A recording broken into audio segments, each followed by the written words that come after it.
Let's make global news.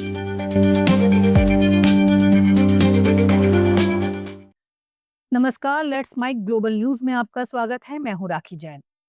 Australia के प्रधानमंत्री Anthony Albanese ने कहा कि उनकी सरकार देश में बढ़ते यहूदी विरोधी हमलों से निपटने के लिए कई कदम उठाएगी। इसमें नफरत फैलाने वाली भाषा और कट्टरपन पर लगाम लगाने के लिए सुधारों का एक पैकेज भी शामिल है। पीएम अल्बनीज ने ये घोषणा ऐसे समय में की है जब बीते रविवार को ऑस्ट्रेलिया के सिडनी में बॉन्डी बीच पर यहूदी समुदाय के कार्यक्रम के दौरान हमला हुआ। इसमें 15 लोगों की मौत हो गई थी। प्रेस कॉन्फ्रेंस में अलनबीज ने कहा, ऑस्ट्रेलिया में यहूदी विरोधी भावना के लिए कोई जगह नहीं है।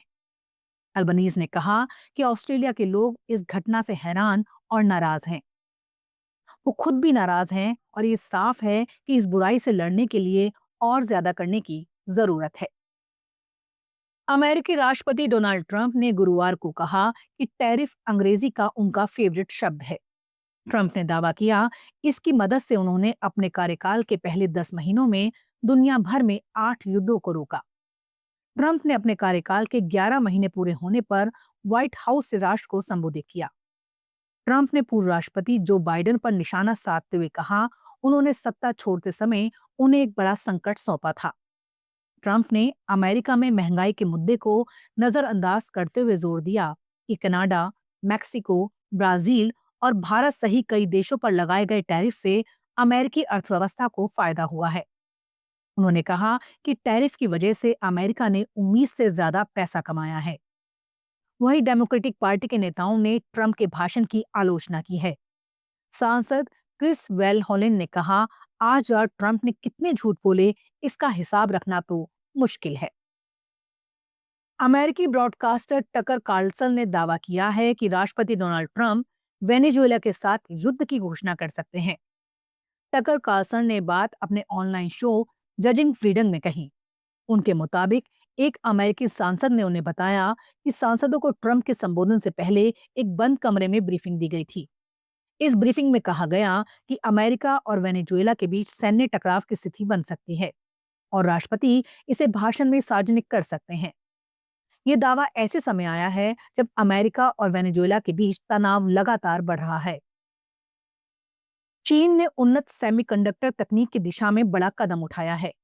बेहद गोपनीय प्रोजेक्ट के तहत शेनज़ेन की एक हाई सिक्योरिटी लैब में चीनी वैज्ञानिकों ने एक ऐसी मशीन का प्रोटोटाइप तैयार किया है जो एडवांस सेमीकंडक्टर चिप्स बनाने में सक्षम मानी जाती है। रॉयटर्स की रिपोर्ट के मुताबिक ये प्रोटोकॉल 2025 की शुरुआत में पूरा हुआ और फिलहाल इसकी टेस्टिंग चल रही है। ये मशीन पूरी फैक्ट्री फ्लोर जितनी बड़ी है और इसे एएसएमएल के पूर्व इंजीनियर्स की एक टीम ने तैयार किया है। रिपोर्ट के अनुसार इस टीम ने डच कंपनी एएसएमएल की एक्सट्रीम अल्ट्रावायलेट लिथोग्राफी मशीनों को रिवर्स इंजीनियरिंग के जरिए समझकर ये प्रोटोटाइप बनाया है। अमेरिका जाने वाले लोग वहां कितने दिन रह सकते हैं और इससे जुड़े क्या नियम हैं, इसे लेकर भारत में अमेरिकी दूतावास ने एक बयान जारी किया है। बयान में बताया गया, किसी अंतर्राष्ट्रीय यात्री को अमेरिका में कितने समय तक रहने की अनुमति मिलेगी। ये आगमन के समय कस्टम्स एंड बॉर्डर प्रोटेक्शन अधिकारियों की ओर से तय किया जाता है। अमेरिकी दूतावास का कहना है ये अवधि वीजा की समाप्ति तारीख से तय नहीं होती।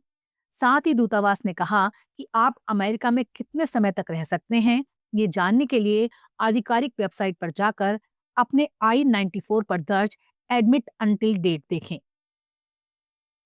पाकिस्तान के प्रधानमंत्री शहबाज शरीफ ने कहा है कि पाकिस्तान की सेनाओं ने सच की लड़ाई में जीत हासिल की है। बीबीसी उर्दू के मुताबिक उन्होंने कहा, भारत को दिल्ली से मुंबई तक ऐसी हार दी जिसे वो कभी नहीं भूलेगा।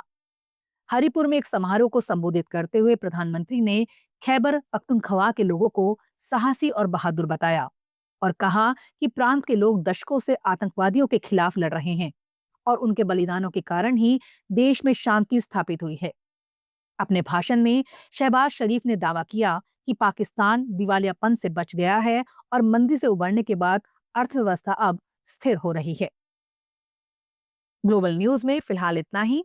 देखते रहिए, सुनते रहिए लेट्स माइक। नमस्कार। आप सुन रहे थे let's mic more than radio.